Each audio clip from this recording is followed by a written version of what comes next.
Bien, ahora bien, ¿cuál es la causa de este sufrimiento? Ahí pasaríamos a la segunda noble verdad. La causa de este sufrimiento viene siendo, en la primera enseñanza que dio el Buda, en el Dharmachakrapravartana Sutra, él dijo que era Krishna, ¿no? Tanja en Pali, pero estamos hablando en sánscrito porque estamos en el contexto del Mahayana, entonces es Trishna. ¿Qué es Trishna? Trishna se traduce muchas veces como ansia, a veces se traduce como deseo, o sea, es la necesidad de conseguir algo, de obtener algo, de llenarnos con algo. Ahora bien, en el mismo contexto de lo que el Mahayana llama el Hinayana, por supuesto que lo que el Mahayana llama el Hinayana no se designa a sí mismo por ese nombre, hay otra enseñanza que es la enseñanza del Pratitya Samutpada en sánscrito, que son los 12 eslabones o nidanas de originación interdependiente. Estos 12 nidanas, tenemos que el Trishna es el octavo y el primero es avidya. Por supuesto que en el fondo ninguno es primero porque cada uno conduce al otro, entonces no hay ninguno que sea primero, pero por algo dijo el Buda que el primero era avidya y que Trishna era el octavo. Bien, quiere decir que el Trishna tiene una causa que es la avidya. El Mahayana dice, cuando habla de las 4 nobles verdades, termina diciendo que la causa del sufrimiento, la segunda noble verdad, es avidya. Bueno, según la enseñanza Dzogchen, hay 3 tipos de avidya. Pero hay 2 maneras de explicar los 3 tipos de avidya que son diferentes. Entonces vamos a combinarlas y hablar de avidya 1, avidya 2A, avidya 2B y avidya 3, ¿verdad? Ok. El primer tipo de avidya viene siendo simplemente el no reconocimiento o la ignorancia de nuestra verdadera condición.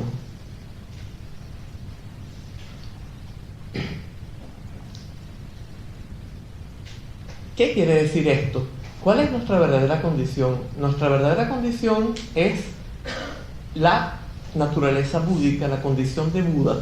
En el fondo, sobre todo según la enseñanza Dzogchen, todos somos el principio de la budeidad plenamente realizado. Lo que sucede es que no nos percatamos de esto, no estamos conscientes de esta condición. En otras palabras, somos la totalidad. En el momento en que nos sentimos separados de la totalidad, sentimos que se corta la totalidad, que yo soy un sujeto que está detrás de los ojos percibiendo un mundo externo, sentimos automáticamente una carencia de totalidad. Ahí está la carencia de plenitud a la que nos habíamos referido.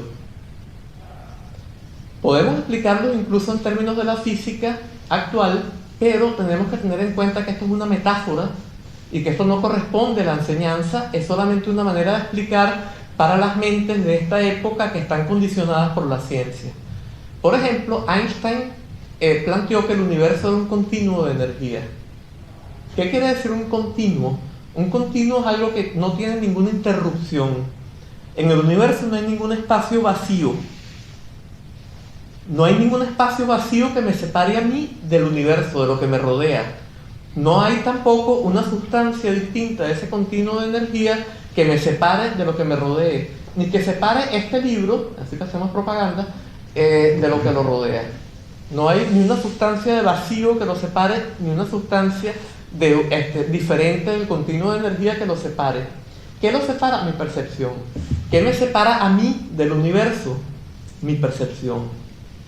Yo siento que yo soy alguien que está como una especie de res cogitans cartesiana, si queremos ser filósofos, o de alma cristiana, que está detrás de los ojos conociendo un mundo externo que le es ajeno y que pertenece a una dimensión diferente, que es una dimensión material, y que está este principio totalmente espiritual, totalmente mental, distinto del universo, distinto del mundo físico, que lo conoce.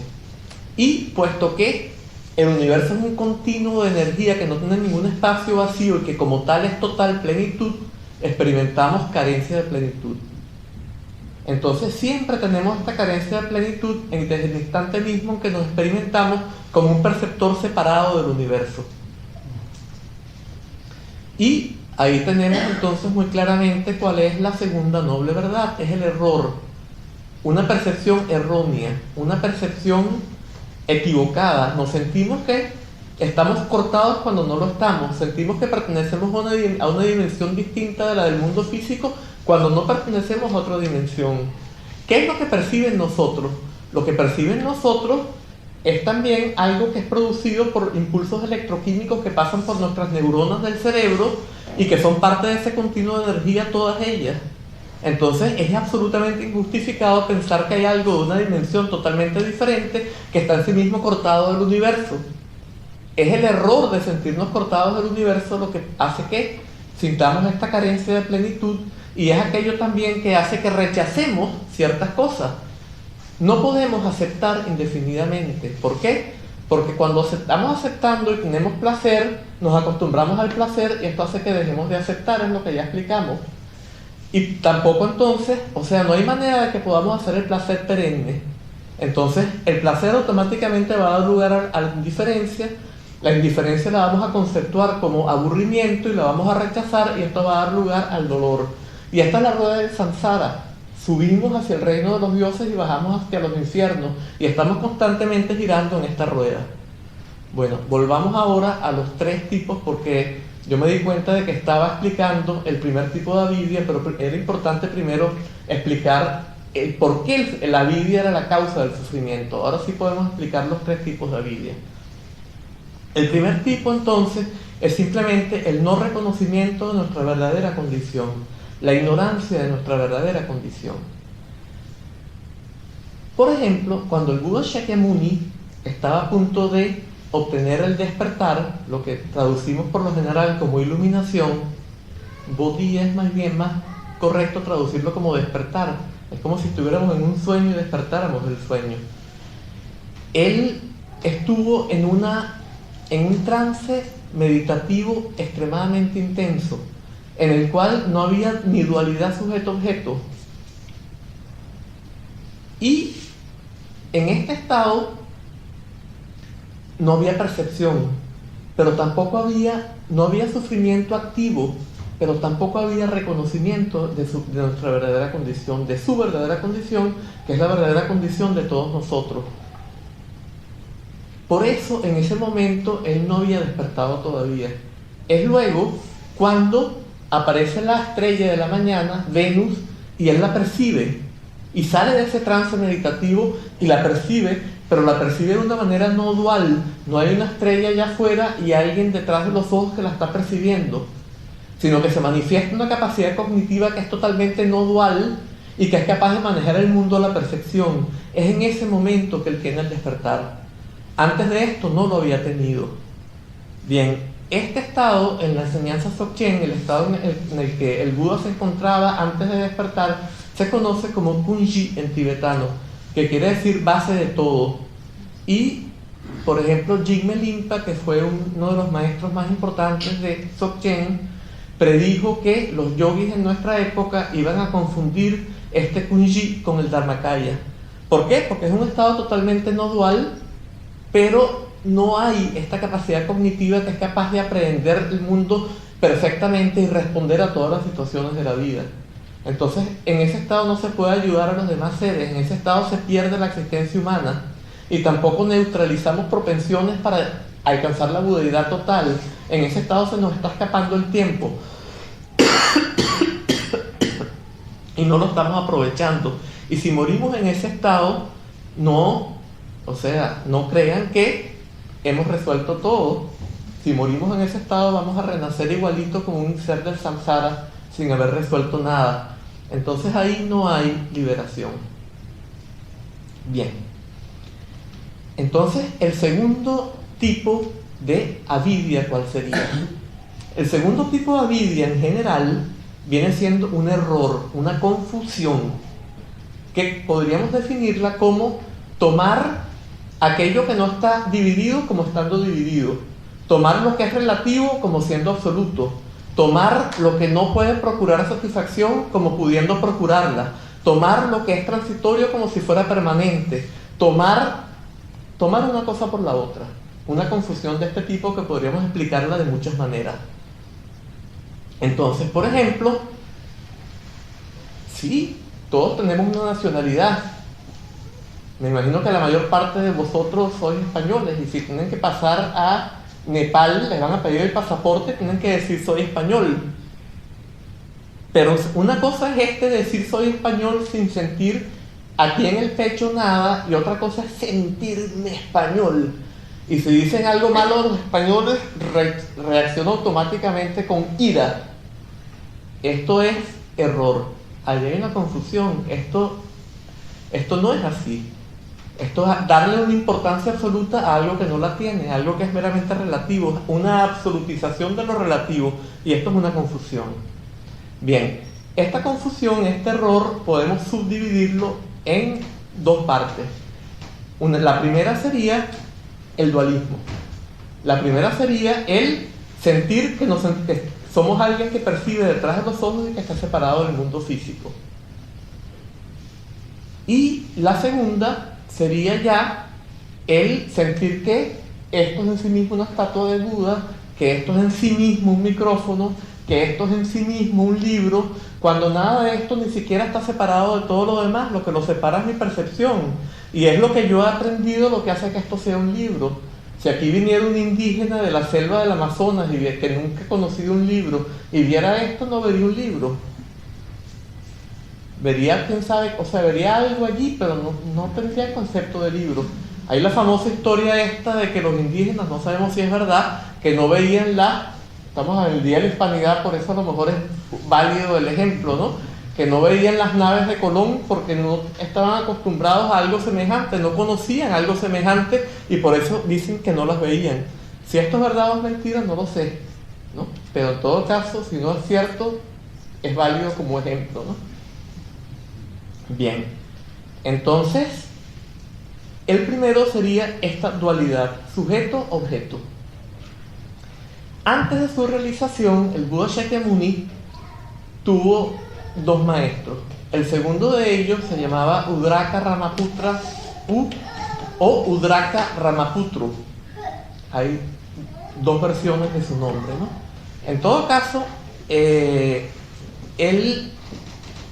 maestro, él entraba en un estado meditativo en el cual iba más allá de la dualidad figura-fondo en términos de la cual nosotros percibimos habitualmente.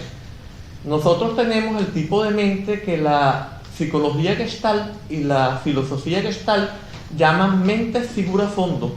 O sea, nosotros enfrentamos este continuo y automáticamente tenemos que tomar algo como figura y dejar lo demás como fondo.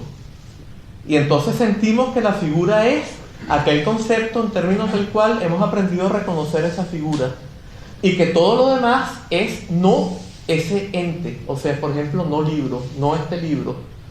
Tomo este libro como figura y siento que todo lo demás es otra cosa diferente, intrínsecamente separado de este libro, cuando en verdad no está intrínsecamente separado. Lo que lo ha separado es mi percepción, y la percepción del indígena a lo mejor no lo separaría, y la percepción del perro no lo separaría. Solamente es un condicionamiento cultural lo que me hace a mí percibir esto como un libro. Bien. Sin embargo, yo siento que esto es en sí mismo un libro, siento que es mío, ¿no? Y si me lo roban, sufro. Todas estas cosas son absolutamente absurdas. Bien. En todo caso, este señor iba más allá de la dualidad figura-fondo. Estaba en un trance meditativo en el cual no distinguía figura y fondo. Eso se llama una contemplación sin forma. Pertenece al samsara, pertenece a esta rueda. Es la parte más alta de la rueda. En el budismo se habla de que hay tres reinos en el samsara. El reino sin forma, que es este estado totalmente más allá de la dualidad figura-fondo. Luego viene uno en el cual nos concentramos en una figura, pero de manera muy estable, y obtenemos un cierto placer muy sutil mental acá, producido por la aceptación de este calmar la mente, un placer mental muy sutil concentrado en la figura. Y luego el reino de la sensualidad, en el cual estamos oscilando entre las distintas pasiones. Entonces, en este estado, sin embargo, hay una dualidad sujeto-objeto. En esto se distingue del estado que identificamos antes, que es Kunji. Hay dualidad sujeto-objeto. Y el sujeto se identifica con ese objeto que es un continuo de percepción interminable. Podría decir que es la naturaleza búdica, podría decir que es la ta-ta-ta, que es la dharma-ta, que es cualquier concepto budista que haya aprendido, ¿verdad? Y se siente que él es esa cosa tan grande y deriva orgullo de ser esa cosa tan maravillosa.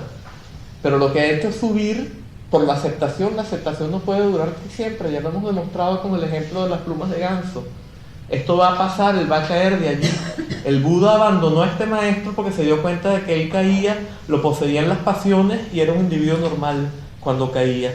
Entonces cuando le pidió permiso para abandonarlo, él le dijo, ¿por qué me vas a abandonar? Y el futuro Shakyamuni no le quería decir, porque no quería ofenderlo.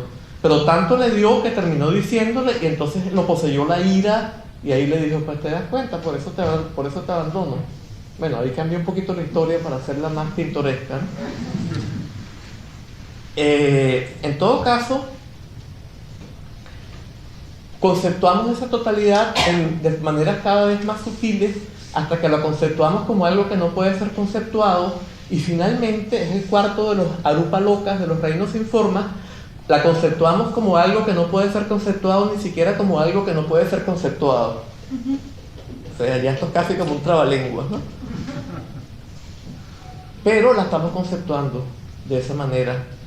Y nos sentimos que somos maravillosos porque descubrimos aquello que no se puede ser conceptuado ni siquiera como algo que no puede ser conceptuado. O sea que estamos derivando orgullo de esto. Ahí no hay solución. Esto es todavía peor que el Kunji, del que hablamos antes.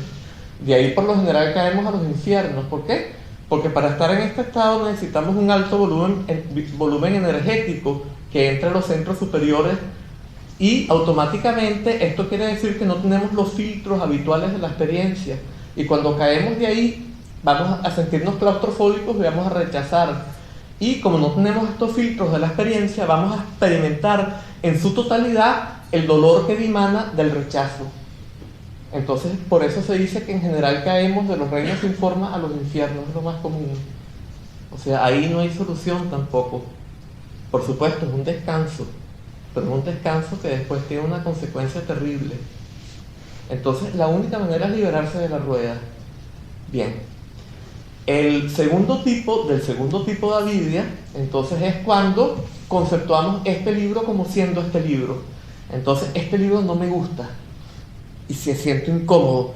Ay, este libro me gusta y siento placer, ¿verdad? Y entonces, ay, yo quiero poseer este libro. Ay, yo quiero destruir este libro. Como la destrucción de la biblioteca de Alejandría, por ejemplo, ¿no? Es un mal ejemplo porque la mayor parte de la gente no es tan pasional acerca de un libro, pero sí acerca de muchas cosas. Y fíjense, la gente puede llegar a las cosas más raras. Fíjense lo que pasó con estos dos chiquillos que han muerto recientemente por Andalucía, ¿no? Y ahora se sospecha del padre, no sabemos quién pudo haber sido, pero las dinámicas pueden ser algo muy complejo, ¿no? Todo esto es producido justamente por este tipo, meramente por el conceptuar algo que automáticamente genera una pasión hacia eso que hemos conceptuado. Cuando el concepto es negativo, es rechazo. Cuando el concepto es positivo, es deseo o apego. Y cuando el concepto es neutro, es indiferencia, y hay muchos matices y muchas tonalidades de todo esto, ¿no? Entonces, con esto tenemos el segundo tipo de avidia completo. ¿Y cuál es entonces el tercer tipo de avidia? El tercer tipo de avidia es el no darnos cuenta de que el error es un error, el no darnos cuenta de que la confusión es una confusión, sino creer que esa es la verdadera condición de la realidad. O sea, que esto es en sí mismo un libro, que yo soy en mí mismo un individuo que está aquí dando una conferencia, etcétera, etcétera. Esto es en sí mismo un micrófono, y entonces sentirse a lo mejor bien porque uno es capaz de explicar unas cuantas cositas, o sentirse muy mal porque uno de repente se confundió y se le fue la cuestión y dijo algo que no era, o estar angustiado por cómo lo van a percibir a uno los que están escuchando, etcétera, etcétera. O sea, siempre esto produce sufrimiento. Entonces está clarísimo cómo la avidia es la causa del sufrimiento. Y el tercer tipo de avidia entonces es la confusión acerca de la confusión. el error acerca del error, el pensar que el error es la verdadera condición de la realidad.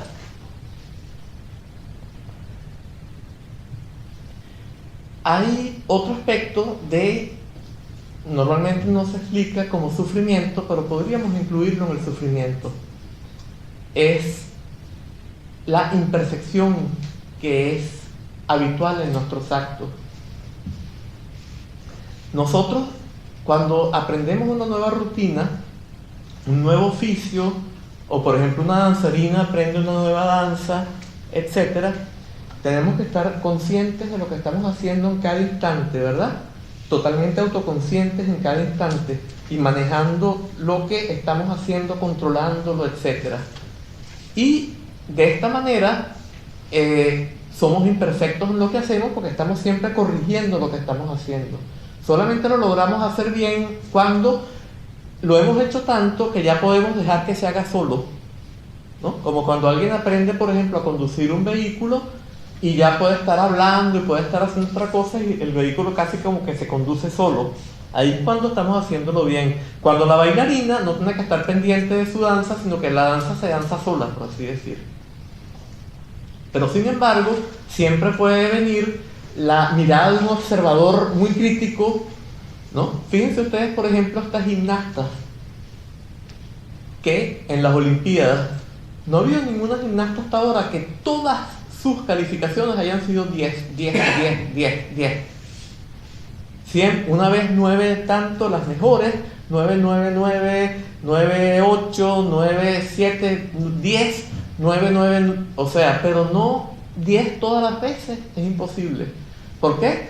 Porque bueno, están los nervios de si va a ganarle la otra, si no le va a ganar, si le puede salir algo un poquito mal y esto hace que hay una pequeña interferencia y no resulta. Hay unos ejemplos en el budismo, pero no los voy a contar. Hay una historia de una competencia de cítara entre un deva, maestro de cítara. Un dios es alguien que ha alcanzado un estado condicionado del tope del samsara. Y el Buda, entonces van rompiendo las cuerdas y al final el Buda termina tocando sin ninguna cuerda. Hasta con una cuerda los dos tocaban igual de maravillosos, pero al final el Buda termina tocando sin ninguna cuerda. ¿Qué quiere decir esto? No que el Buda sea un mago, sino esto indica que no es condicionado, que no se depende de algo.